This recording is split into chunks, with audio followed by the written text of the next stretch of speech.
Board university మంచి భవిష్యత్తు కోసం తెలుగు విద్యార్థులు ఇష్టపడే యూనివర్సిటీ.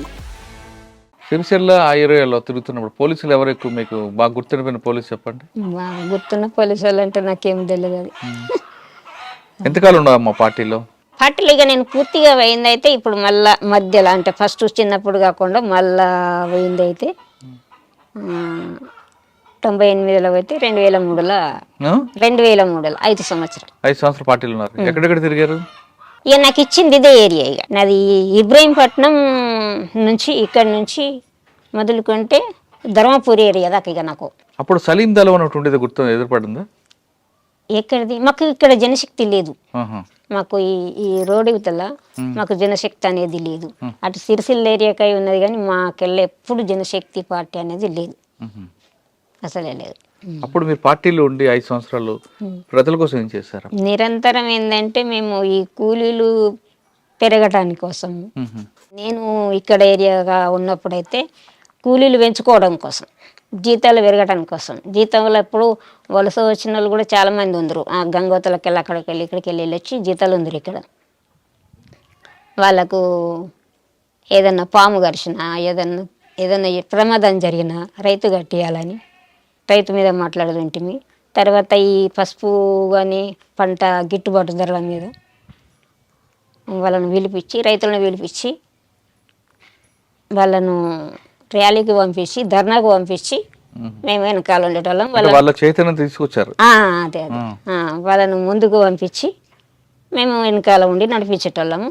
తర్వాత ఈ మామిండ్లు తోటలు ఇవన్నీ భూస్వాముల తోటలలో మామిడికాయలు దీపిపిచ్చుడు, పంచిపిచ్చుడు, అందరు ఎంపుకొమ్మనుడు అట్లా చేసాడు అన్నట్టు.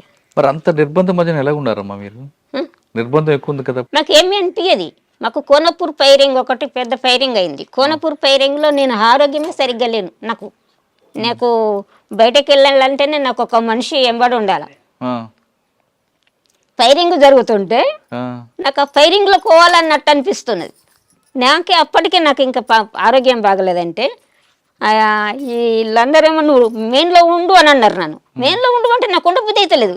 కలసు ఆయన వెంటనే తుపాకు ఓపెన్ చేసి 2 రౌండ్లు కలిపేసిన. 2 రౌండ్లు దెబ్బలు కొట్టిన ఒక మళ్ళీ వెనకకు తీసిండ్రు. ఫైరింగ్ ఎంతసేపు జరిగింది? 3 గంటలు 4 గంటలు జరిగింది. అది ఏం కాలేదు. ఏం కాలేదు. వాళ్ళ వైపు ఏం కాలేదు. 3-4 గంటలు జరిగింది. అట్లా ఉంటుంది అన్నట్టు. ఫైరింగ్ అంటే మంచిగానే అనిపిస్తుంది. చచ్చిపోయినా ఏమనిపించదు, బ్రతికినా ఏమనిపించదు, ఏది ఏమనిపించదు. ఫైరింగ్లో ఇట్లా భయం అనేది అనిపించదు అన్నట్టు. కొట్టిన వాళ్ళమే కావాలా, ముందరికైనా కావాలనిపిస్తుంది. మళ్ళీ నాకు చాలా ఏముండే ఫస్ట్ నుంచి ఏముండేది అంటే నేను పార్టీలో చనిపోవాలనేది ఉండే. అయ్యో ఎందుకు? పార్టీలో అమరైతే మంచిగా అనేది ఉంటుండే. నాకు ఇక్కడి బ్రతుకులు నాకు ఇష్టం ఇప్పటికి కూడా అనిపించాయి. ఈ రోజుకు కూడా ఇక్కడ చూస్తే ప్రతి ఒక్క లోపల కుటుంబము కానీ బయట వాళ్ళు కానీ ఏదైనా కానీ ఇదంతా ఒక కుళ్ళు ప్రపంచం అనిపిస్తుంది నాకు. స్వార్థం ప్రతి ఒక్కరి స్వార్థ ప్రపంచం అనిపిస్తుంది. దాంట్లోనేమో స్వచ్ఛంగా అనిపిస్తుంది.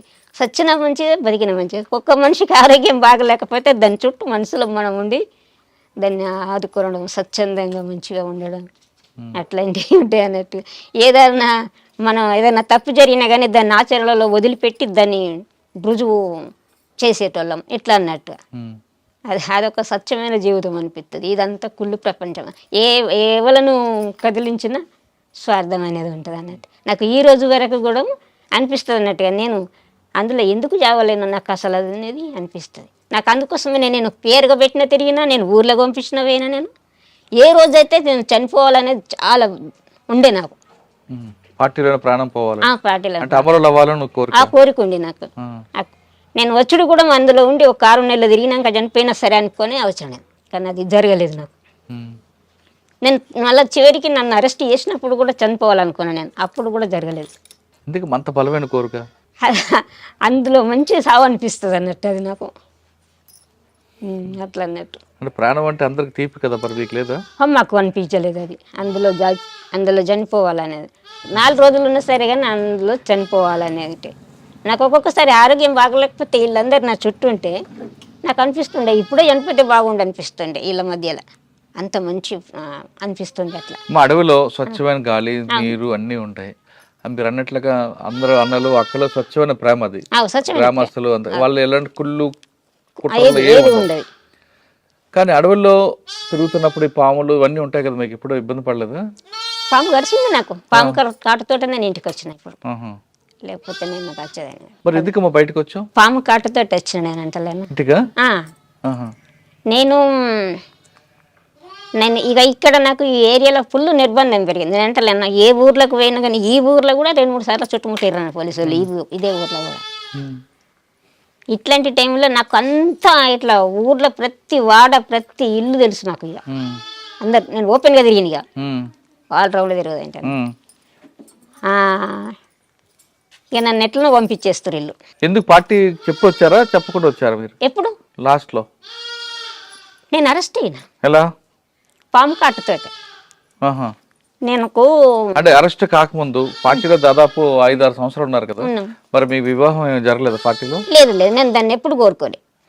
వివాహం అనేది నేను ఎప్పుడు కానీ నాకు చిన్నప్పటి నుంచి లేదు. అది నేను చెప్తారు కదా, నాకు 16 సంవత్సరాల నుంచి నేను పార్టీ హ్యాండ్ ఓవర్లో ఉన్నా కనుక, నేను చిన్నప్పుడు 16 ఏళ్ళ నుంచి నేను పార్టీ హ్యాండ్ ఓవర్లో ఉన్నా కనుక నాకు ఆ ఊహ కూడా రాలేదు. అంటే మిమ్మల్ని ఎవరు చేసుకుంటాను కూడా లేదు? నాకు అసంటి రాలేవు. నేను అసంటి అవిటికి దూరం. నేను ఎప్పుడు కూడా పెళ్ళి అనేది నాకు అది అది అది రాలేదు నాకు. అందరూ నాకు చాలా మంచిగా ఉందరు వీళ్ళందరూ. అంత కఠినంగా ఉన్న మీరు ఎలా దొరికిపోయారు పార్టీ పోలీసులకి? అది ఇన్ఫర్మేషన్ తోటి దొరికిపోయింది. ఎక్కడ? నేను బయటికి వెళ్ళేది ఉండే, ఉత్తరప్రదేశ్ నేను వెళ్ళేది ట్రాన్స్ఫర్ నది. ఎక్కడ నుండి? ఇక్కడ నుండి ఇక్కడికి నాకు చాలా బాగా నిర్బంధం పెరిగిపోయింది. ఉత్తరప్రదేశ్కు నేను వెళ్ళేది. నన్ను ఒకసారి రైలు ప్రయాణంకు నన్ను పంపిస్తామన్నారు. వరంగల్ దాకా పోయినాక అక్కడ ఎన్కౌంటర్ అయింది. ఎవరిది? అక్కడ ఫైరింగ్, అంటే ఎన్కౌంటర్ కాలేదు కానీ ఫైరింగ్ అయింది. అక్కడ నుంచి మళ్ళీ రిటర్న్ వచ్చిన. ఇక నేను దళం నుంచే పోదా కానీ నేను ఈ బస్సుల ప్రయాణం చేయని చెప్పని ఎన్ని రోజులన్నా కానీ దళాలతోటే పోతా. నేను ఈ ట్రైన్లకు వీటికి నేను పోనని చెప్పి నేను వింటాను పద్మక్క వాళ్ళతోటి అని వల్ల మరి సరే పని అన్నారు. ఇక అప్పటికి నేను ఇక నేను వాళ్ళతోటే ఉంది. ఇక నేను బయటకు వెళ్ళిపోవడే ఉండే మేము పద్మక్క మేము పోతామంటలకల్లా పద్మక్క వాళ్ళది ఎన్కౌంటర్ అయింది. ఎక్కడైంది? నేరాల ఎన్కౌంటర్. ఇప్పుడు చెప్పింది కదా, నేరాల వాళ్ళ అక్కడ ఎన్కౌంటర్ అయింది. ఆమెతోటి నేను బయటకు వెళ్ళేది. ఇక అప్పుడు ఆమె అది అయిపోయిందంటే మళ్ళీ ఒకసారి పోతే మళ్ళీ ఫైరింగ్ అయింది. ఇక నేను బయటకు పోయేది ఆగిపోయి మళ్ళా తర్వాత ఆర్కే ఉండే అప్పుడు వరంగల్ ఆర్కే మళ్ళీ ఇక్కడికి వచ్చిండు ఆయన అప్పుడు ట్రాన్స్ఫారంలో ఇక్కడికి వచ్చిన వల్ల ఆయన చెప్పిండు, నువ్వు పోగుడే ఉంటుంది, నేను మాట్లాడినని చెప్పాను అన్న వల్ల సరే డేట్ ఫిక్స్ చేసిండ్రు పంపించడని. అక్కడ మానాల దగ్గర మరి మొదల ఉంటుంది. అక్కడ పొద్దుకి అందరం 10-12 మంది ఉన్నాం. అందరము నేను క్యాన్ నీళ్ళు నేను మోయకపోదు ఇంటి, వీళ్ళందరూ క్యాన్లు పట్టుకుందరు. అక్కడ నీళ్ళు గుట్టకెక్కిస్తారు, నీళ్ళు క్యాన్లు పట్టుకొని గుట్టకెక్కినాక వీళ్ళతోటి నేను వచ్చేటప్పుడు ఏమైందంటే నా బట్టలు వండుకుంటానని నేను వీళ్ళతోటి గుట్టకెందుకు ఆ బోర్ కాడికి పోయాను అన్నట్టు. బోర్ కాడికి పోయేటోళ్ళకల్లా అందరూ కాలు చేతులు కడుక్కున్నారు, చేసిండ్రు, బట్టలు వండుకున్నారు. నేను కూడా బట్టలు వండుకునే సమయంకు ఇట్లా ఒడ్డు మీద డ్రెస్ యూనిఫామ్ కదా అది వేసి సబ్బు పెడతంటలకల్లా వచ్చి ఇక్కడ కుట్టింది పాము. అందరు వెళ్ళిపోయిన ఒక్కనే ఉన్నాడు. ఇక అయ్యో అన్న ఏమో గుట్టనే ఇక్కడ అని చెప్పానంటే వాళ్ళకల్లా ఆయన లైట్ వేసి చూసి ఆయన దస్తి తీసి ఇక్కడ కట్టిండి. కట్టి అక్క నేను డ్రెస్ నేను వండుకొని వస్తా ఉన్నాడు అని చెప్పని నన్ను పంపించి ఆయన నా డ్రెస్ తీసుకొని పిండుకొని ఆయన వచ్చి వాళ్ళు ముచ్చట పెట్టుకున్నారు కొంచెంసేపు.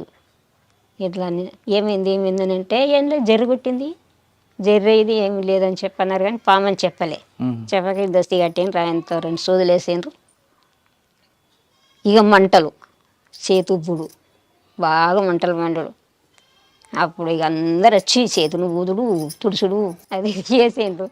అయితే దానితో ఇక హాస్పిటల్కి పంపించాలంటప్పుడు పాము కరిచినప్పుడు బయట అప్పుడు అందులోనే ఉన్న కొన్ని రోజులు కనుక లీక్ అయింది అది. ఇక అది మొత్తం హాస్పిటల్లో ఎక్కడెక్కడ పెట్టిండ్రు అన్నది తెలియదు. ఇక పోలీసు వాళ్ళు పెట్టలకల్లా నాకు ఇక్కడ ప్రాంతంలో అందరు తెలిసిన వాళ్ళే ఉంటారు పోలీసు వాళ్ళు. నేను చిన్నప్పటి నుంచి అరెస్టులు అయినా కదా, చిన్నప్పటి నుంచి అరెస్టులు అయినా కనుక ఎక్కడెక్కడ పోలీసు వాళ్ళకి తెలిసే ఉంటుంది అని చెప్పని నిజామాబాద్ జిల్లాలో తిరుకొండ మండలం ఉంటుంది, అక్కడికి నన్ను హాస్పిటల్ అని పంపించారు. వేరే వాళ్ళ దారిన పంపించారు. అలా అది ఎట్లా లీక్ అయిందో తెలియదు. అక్కడ నన్ను అరెస్ట్ చేసారు పోలీసులు పొద్దుకి.